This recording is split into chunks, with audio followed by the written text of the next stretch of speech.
Hey guys, my name is Danny and I'm your life and relationship coach.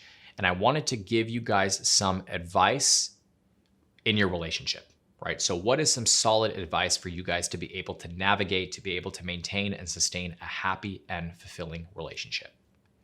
The first thing to take into consideration, the first thing that I want to talk about is listening, right? So, listening to understand. Oftentimes, what I find in my one-on-one coaching sessions, particularly with couples, is that they are in this cycle of blame. And it's usually the three magic words that I hear that tell me that they're in a standoff. And it's that's not fair. And usually that's not fair is an indication to me that they're not listening to each other. They're not understanding each other. And what I often say is, do you want to be right? Or do you want to make this relationship work? Because if you just want to be right, then you can join a debate team and you fight with somebody you don't really know, right? In a relationship, it is important to understand. It is important to empathize and put yourself in your partner's shoes so they feel like you are invested in the relationship. They feel like they can trust you. They feel like they can lean on you for support, which allows them to become more vulnerable. And in that vulnerability, you're able to connect on a deeper level, which contributes to intimacy, which contributes to sex, which contributes to less fights. It's a whole circle, right? So listening to understand. And how do you do that? There's a technique that I like to utilize with my clients, and it's something that is well known. It's called active listening. And basically what active listening is you are fully focused on what your partner is saying, right? So you're making eye contact. You are acknowledging what they are saying with physical and verbal cues. So you are saying things like, uh-huh, and yes, and I completely understand. You're also nodding your head to show that you are engaged in the conversation. Your body is also open. Your arms aren't crossed. You aren't rolling your eyes, because we all know that body language is a very important part of communication. These are all things that contribute to your partner feeling like you are actively engaged in the conversation and you are understanding where they are coming from. The second thing, and I know this seems pretty generic and pretty obvious, but make the relationship a priority. Oftentimes I find that people allow the monotony of life, the routines of life, to infiltrate their relationship, and they lose sight of prioritizing the relationship itself, right? They start to emotionally disconnect from their partner because they're allowing work to get in the way. They're allowing errands to get in the way, the raising of the kids and all of that stuff. I don't want to say that it's necessarily a normal thing, but it's a common thing that people allow their relationship to take a backseat. So make the conscious effort to make it a priority. Spend quality time with your partner. If you have to start scheduling time in the beginning, I know that may feel a little weird and disconnected and transactional, but at the end of the day, do what you have to do until it starts to feel normal and organic. So put it on your calendar that you're going to spend Friday night 2 or 3 hours with your partner having quality conversation, checking in with them, seeing where they are emotionally. But please do me a favor, don't do it on a shared calendar. That is not sexy. That's not cute. And it'll just make your partner not feel so great about it. Just do it for yourself, right? So if you are a busy individual and you are constantly having to prioritize work, make sure you are scheduling it for yourself. And then you're letting your partner know that you would like to spend some time with them on Friday for 2 or 3 hours. That being said, when you do spend time with your partner, make sure it's quality conversation, right? So what is the difference between quality conversation and quantity conversation? Quantity conversation, which we all are super hyper aware of, is when you've been in a relationship for an extended period of time, you have a tendency of just needing to talk all the time, right? So you say things in passing. Maybe you have quick 5, 10, 15-minute conversations, but they're not very deep conversations. They're just very surface conversations. You're talking about things that need to get done around the house. You're talking about errands that need to be run. Maybe you're very quickly describing to your partner how your day went at work. But that doesn't help in regards to building a deeper, intimate connection with your partner. So I would much rather you guys be a little bit more silent throughout the week, not ignore each other. Obviously, there still needs to be a level of surface conversation, but invest more time in having quality conversation.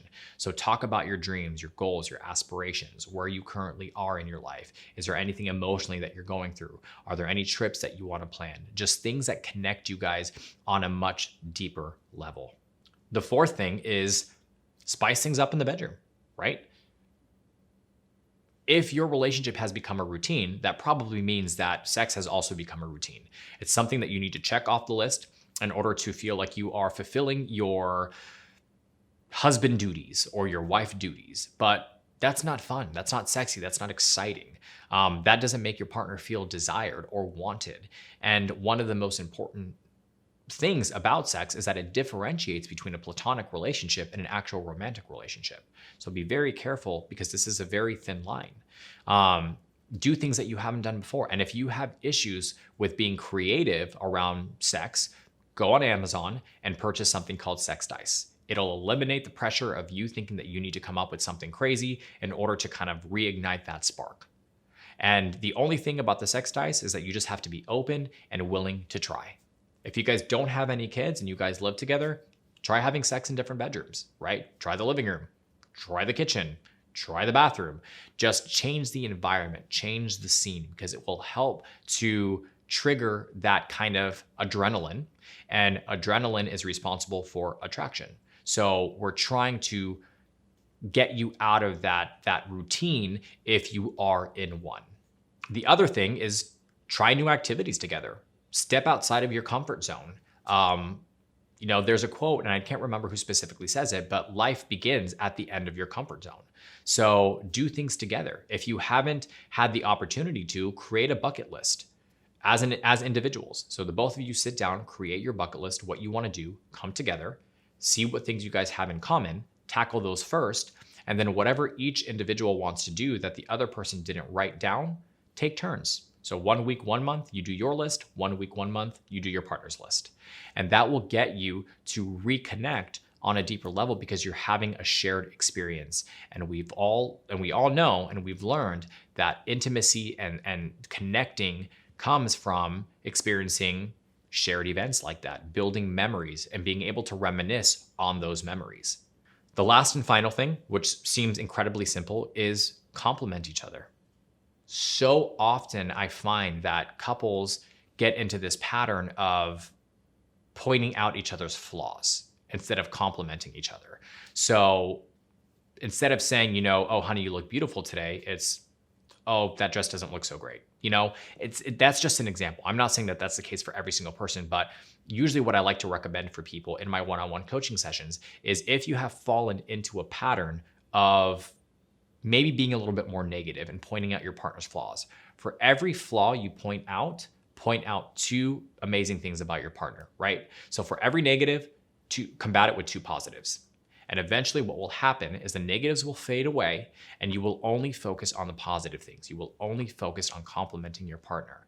And that does wonders for your relationship, because it makes your partner feel desired. It makes them feel good. It makes them feel supported and emotionally connected to you, right? So these are just some of the fundamental things that I would prioritize in order for you to have a happy and successful relationship. Now, one of the primary things, like I've talked about, is the ability to communicate to each other and resolve issues. And if you are struggling with resolving issues in your relationship, my suggestion to you is, and I highly recommend going to happilycommitted.com and clicking on the products tab and clicking on a training or utilizing a training that I've created specifically for communication. Communication is the pillar, the foundation of a relationship. And in this training, I break it down by the basics and then conflict resolution. I promise you guys, it will change the dynamic of your relationship. It will help you to really get to the next level, to the next stage in the commitment phase of your relationship. And you will be so much happier because you will not be arguing as much, since you know how to navigate arguments with each other. If you guys liked or related to this video, please make sure you hit the like and subscribe button down below. I love having open dialogue with people. So if you, again, like I said, if you related to this, if there's something that you feel like I missed, please make sure you leave your comments in the comment box down below. If you just want to dive in a little bit deeper, you want a little bit more information, you can visit us at happilycommitted.com, where we have a multitude of different articles, blogs, and videos related to this topic and many other topics as well. If you want to book a one-on-one coaching session with myself or any of the other amazing coaches on the team, you can also do that directly through the website. Again, my name is Danny. I'm your life and relationship coach. Hope you guys are staying happy and healthy. See you guys soon.